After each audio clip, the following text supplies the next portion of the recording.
Deep within the crystalline spires of the Galactic Concordat's central chamber, High Arbiter Vexthor's tendrils twisted in agitation as he studied the holographic display before him. The quantum readouts pulsed an alarming crimson, confirming his worst fears about humanity's latest achievement. Around him, representatives from 30,000 worlds shifted uneasily in their environmental pods, their collective anxiety filling the chamber with a tangible tension. "The humans have mastered quantum entanglement communication," Vexthor announced, his translated voice echoing through the vast chamber. "Not the primitive version we fed them last cycle, but true instantaneous transmission across light years." His middle eye fixed upon the Earth's holographic representation, spinning innocently among the stars. In her underground laboratory beneath the Himalayan mountains, Dr. Sarah Chen had no idea she had just triggered an interstellar panic attack. She adjusted her thick-rimmed glasses and grinned at the string of data flowing across her holographic display. The quantum particles danced exactly as she had predicted, carrying information faster than light itself. "Dr. Chen," her AI assistant AI chimed. "The transmission was received on Mars without any delay." 0.00 seconds. Sarah allowed herself a small fist pump, a gesture of victory she picked up from too many late-night research sessions with her international team. What Sarah didn't know was that her breakthrough had just shattered carefully laid plans centuries in the making. The Concordat had spent generations subtly guiding human technological development, ensuring humanity remained safely contained within their solar system. They had seeded false research, created elaborate dead ends, and carefully managed humanity's scientific progress, or so they believed. In the Concordat chamber, Science Minister Zilax raised their crystalline form in alarm. "Impossible. We corrupted their quantum research data. Their mathematics should have led them to believe entanglement required organic crystalline matrices. They shouldn't have discovered the true principles for at least another century." High Arbiter Vexthor's tendrils darkened, a sign of deep concern among his species. "That's not all," he continued, triggering a new series of holographic displays. "Our monitoring stations have detected unusual energy signatures throughout their solar system, energy patterns that suggest—" He paused, all three eyes blinking in sequence. "They may have already mastered gravitational manipulation." The chamber erupted in chaos. Gravitational manipulation was supposed to be centuries beyond human capability. The Concordat had carefully restricted humanity's understanding of spatial mechanics, feeding them theories about dark matter and other artificial constructs designed to lead them away from the truth. Meanwhile, in a seemingly abandoned warehouse in Detroit, Project Director Marcus Hayes studied his own set of readings. The gravitational containment field hummed quietly, holding a small synthetic singularity in perfect stability. Yet another achievement humanity wasn't supposed to have for centuries. "Sir," his assistant reported, "Dr. Chen's quantum comm system is online. Should we inform the other facilities?" Hayes smiled, running a hand through his silver-streaked hair. "Send the signal. It's time all our research sites were connected. And patch me through to Luna Base. I want to know how the antimatter production is progressing." Back in the Concordat chamber, the panic had reached fever pitch. Species from across the galaxy argued about how to handle this unprecedented crisis. Some called for immediate military intervention. Others insisted on stricter information control. A few even suggested accepting humans as equals, a notion that caused several representatives to emit sounds of distress. Vexthor raised all four of his primary appendages, calling for order. "We have no choice," he announced. "Implementation of the Omega Protocol is required. Total quarantine of the Sol system. No ships in or out. No communications. No trade. We must contain this situation before—" A soft chime interrupted his speech. To the shock of all present, a new hologram materialized in the center of the chamber. Dr. Sarah Chen's smiling face looked out at the assembled aliens, her image crystal clear despite the supposed communication blockade. "Good morning, representatives of the Galactic Concordat," she said pleasantly. I believe it's time we had an honest conversation about humanity's place in the galaxy. And perhaps her smile widened just a fraction. You'd like to explain why you've been feeding us incorrect scientific data all these years. In that moment, as alien representatives stared in stunned silence at the human scientist who had casually breached their most secure chamber, one truth became devastatingly clear. They had catastrophically underestimated humanity's potential. And Sarah Chen's next words would shake the foundations of their carefully ordered galaxy. By the way, we solved faster than light travel too. Would you like to see how? The Concordat's response was swift and decisive. Within hours, thousands of their most advanced warships materialized around the Sol system, their hulls gleaming with technology, supposedly centuries beyond human understanding. Energy barriers shimmered between the vessels, creating an impenetrable containment field that no known force could penetrate. Or so they thought. In his office atop the restored World Trade Center, Project Director Hayes watched the alien blockade through quantum-enhanced windows.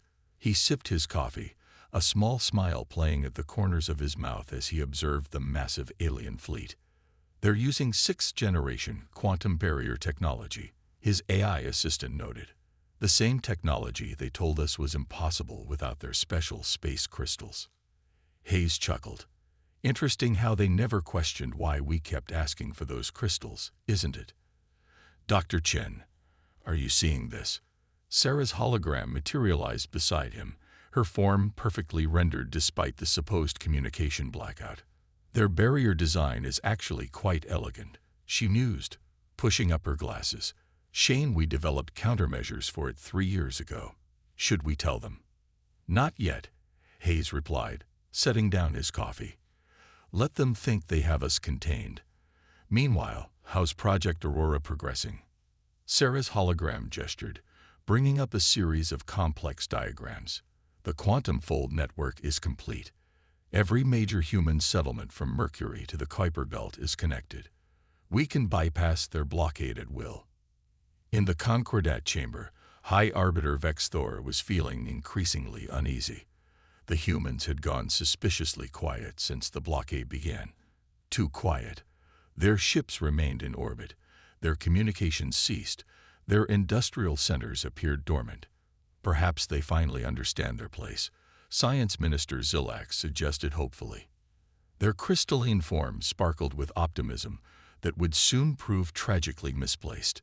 Tell me, Vex Thor asked, his tendrils writhing with anxiety, if they're truly contained, why are they all smiling?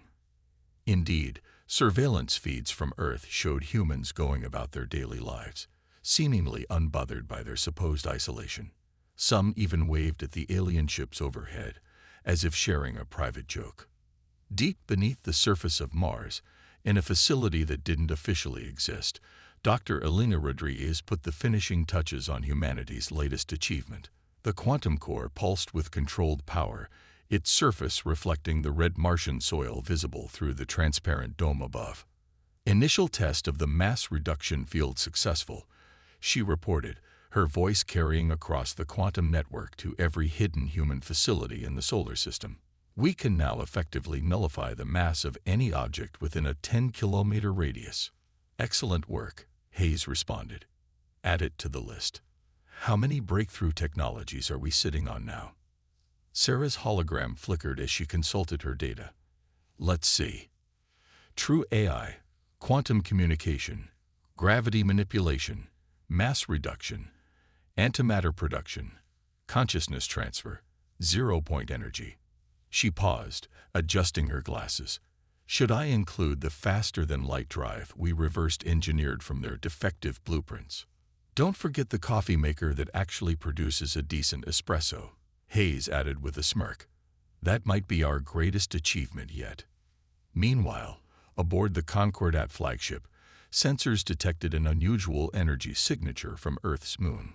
High Arbiter, a junior scientist reported, we're detecting some kind of quantum fluctuation from the lunar surface. Vex Thor rushed to the observation deck, his tendrils pale with concern. The moon's surface appeared normal, but something about it felt wrong. Magnify that region, he ordered. As the image enhanced, his worst fears were confirmed.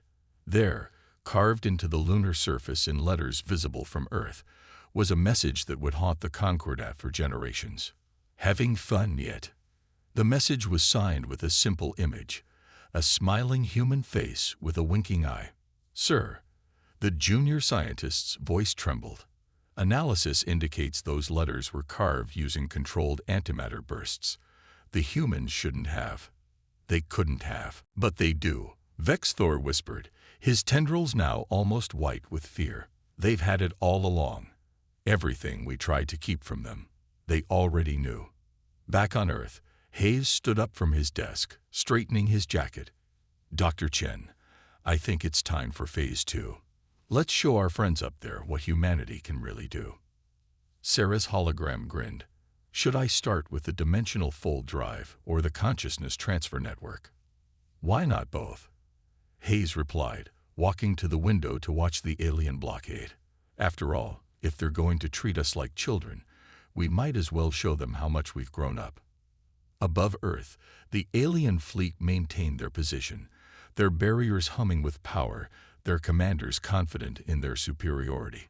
None of them noticed the subtle shimmer in spacetime that indicated humanity's hidden technology was about to change everything. The containment of humanity was about to become the galaxy's biggest miscalculation. In the vast underground complex beneath Olympus Mons, Dr. Elena Rodriguez watched as her quantum core network synchronized with facilities across the solar system. The massive cavern, carved by generations of secret human innovation, hummed with power that the Concordat had deemed impossible for humanity to harness. All facilities reporting ready, her AI assistant confirmed. Quantum harmonic resonance at optimal levels. The network is primed for Phase 2. Through quantum-linked displays, Elena could see similar scenes playing out in hidden bases across the solar system. Beneath Europa's ice, inside Venus's crushing atmosphere, even in the shadows of Saturn's rings, humanity's true technological achievements had been carefully concealed from alien observation. Project Director Hayes' voice echoed through the quantum network. Dr. Rodriguez, begin the synchronization sequence. Dr. Chen, prepare to demonstrate our capabilities to our friends in orbit. Let's show them what happens when you try to contain human innovation. In the Concordat fleet above Earth, alarms began blaring across every ship simultaneously. Sensors detected massive energy signatures emerging from locations that should have been lifeless rock or empty space. High Arbiter Vexthor watched in horror as hidden human facilities began revealing themselves across the entire solar system. Impossible, Science Minister Zilax whispered, their crystalline form clouding with fear. We monitored every transmission, every construction project, every resource shipment. How did they build all this without our knowledge? The answer came in the form of Dr. Sarah Chen's hologram, appearing simultaneously on every ship in the blockade fleet. You know what humans are really good at? She asked conversationally, pushing up her glasses with a slight smile. Misdirection. As if on cue, the surface of Mercury shimmered and shifted, revealing a massive array of quantum energy collectors that had been hidden beneath a holographic facade. Venus's thick clouds parted in sections, showing glimpses of floating cities using technology that shouldn't have existed for centuries. While you were so carefully monitoring our official channels, Hayes' voice joined the transmission. We built an entire civilization right under your noses. Those primitive rockets we kept launching. Decoys. Those clumsy space stations. Theater. We learned early on that the best way to develop in peace was to let you think you were successfully holding us back. Elena's fingers danced across her control panel, initiating the next phase. Across the solar system, human facilities began activating technologies that the Concordat had deliberately hidden from Earth. But humanity's versions were more advanced, more efficient, and far more elegant than the alien designs they'd supposedly never seen. You see, Sarah continued, her hologram gesturing to encompass the revealing facilities. Humans have a fascinating quality. When we know something is possible, We don't stop until we figure it out for ourselves. Those incorrect equations you fed us, they actually helped. Showing us what didn't work helped us figure out what did. In the Martian facility, Elena activated the mass reduction field at full power. The massive quantum core pulsed, its energy reaching out to touch every human ship in the solar system. Instantly, the seemingly primitive vessels began to transform, their outer shells dissolving to reveal sleek designs incorporating technologies that made the Concordat ships look obsolete. "Did you really think," Hayes asked, his voice carrying a hint of amusement, "that a species that went from horse-drawn carriages to the moon in less than 70 years would be so easily contained?" The reveals continued. Jupiter's great red spot rippled, showing glimpses of a massive research station where humans had mastered antimatter production. Saturn's rings parted briefly, displaying a network of quantum communication relays that made the Concordat's technology look primitive in comparison. In the Concordat fleet, panic began to spread. Their sensors were detecting energy signatures they couldn't even classify, seeing technological implementations they had never considered possible. The humans hadn't just caught up to their level of technology, they had surpassed it in many ways. "By the way," Sarah added, almost as an afterthought, "remember those space crystals you told us were essential for quantum barriers? We figured out something better." She nodded to Elena through their quantum link. "Dr. Rodriguez, would you care to demonstrate?" Elena entered a final command sequence. Across the solar system, hidden quantum resonators activated simultaneously. The fabric of space-time itself seemed to ripple as humanity's true defensive capabilities came online. The Concordat's supposedly impenetrable blockade barrier flickered and vanished as if it had never existed. "Now then," Hayes's voice carried a weight of authority that made several alien commanders instinctively straighten in their command chairs. "Shall we discuss the terms of a real alliance? One between equals." As the Concordat fleet hung powerless in space, surrounded by evidence of human achievement they had never imagined possible, a simple message appeared on every alien ship's main screen. Lesson 1. Never underestimate humanity's capacity to innovate. The revolution wasn't just beginning. It had been secretly winning for years. The Galactic Concordat's Emergency Council session descended into chaos as holographic projections of Earth's hidden achievements played on endless loops. High Arbiter Vexthor watched helplessly as centuries of careful control crumbled before his eyes. "The humans have a research facility inside their sun," one representative whispered in horror. "They're harvesting plasma directly from solar flares." "That's nothing," another added, tendrils trembling. "They've turned the asteroid belt into a giant computational array. They're using space rocks to process data." Project Director Hayes stood in humanity's first revealed quantum assembly chamber, a vast spherical space beneath the Pacific Ocean, where the laws of physics seemed more like polite suggestions. Dr. Chen's hologram flickered beside him as they prepared for the most crucial diplomatic meeting in human history. "Are you sure about this, Marcus?"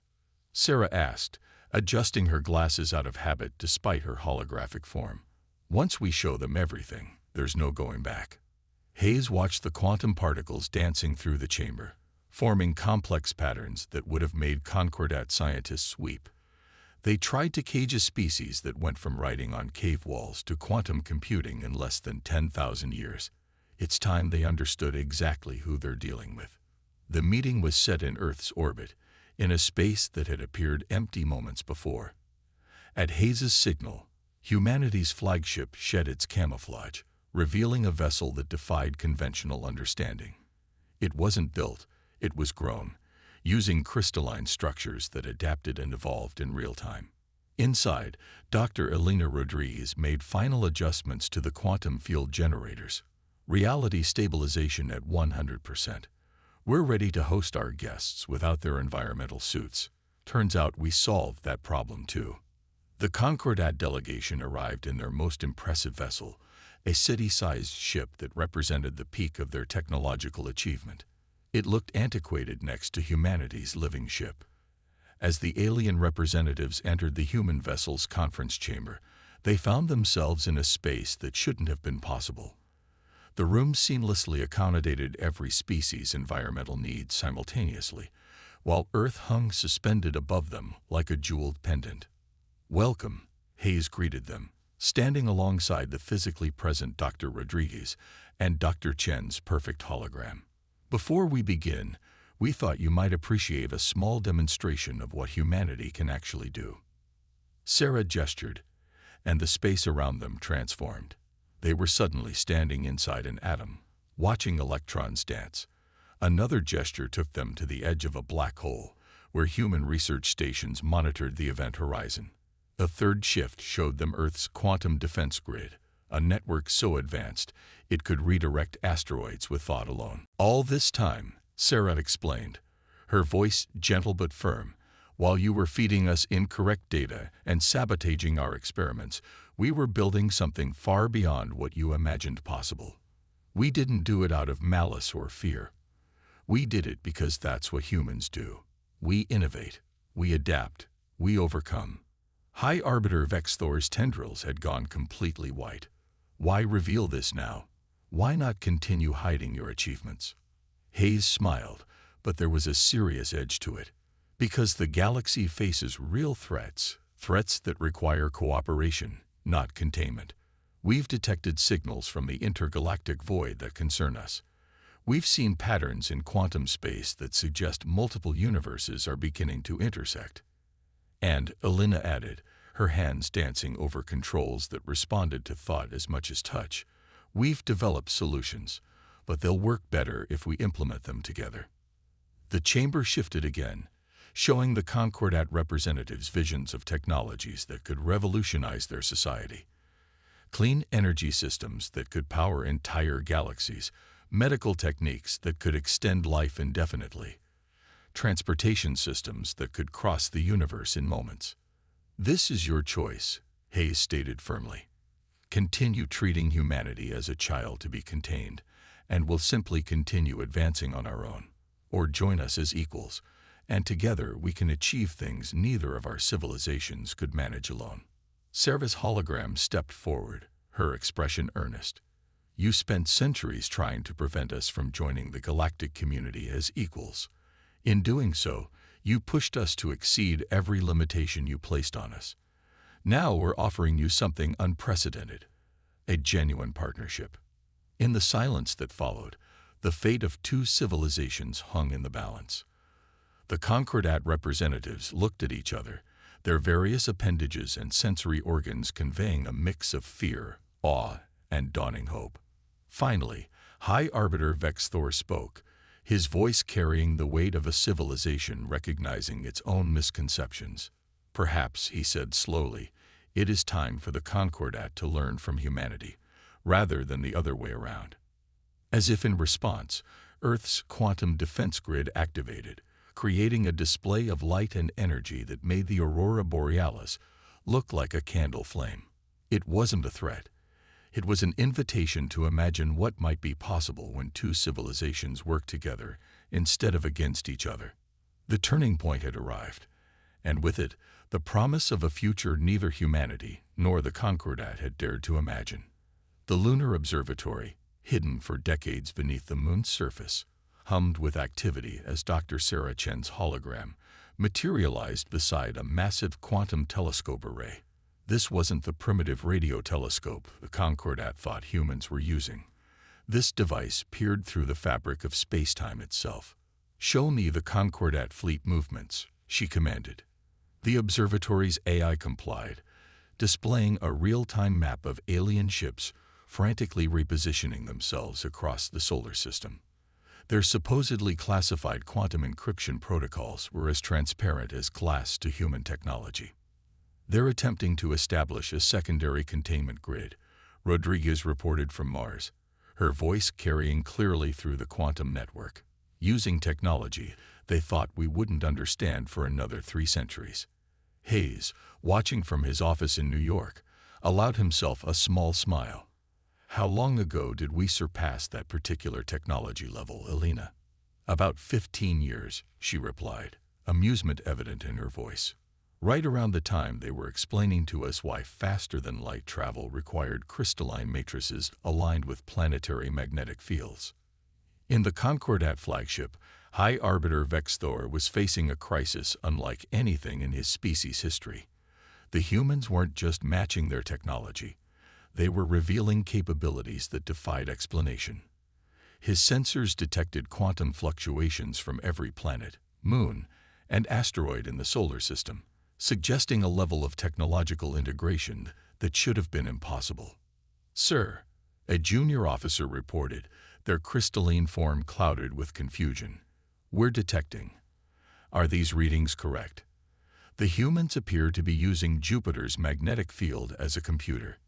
"They're doing what?" Science Minister Zilax demanded, their form shifting rapidly through colors of disbelief.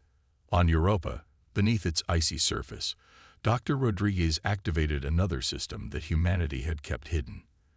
The quantum core network pulsed, and suddenly every piece of Concordat technology in the solar system displayed the same message. "Would you like to update to the latest version?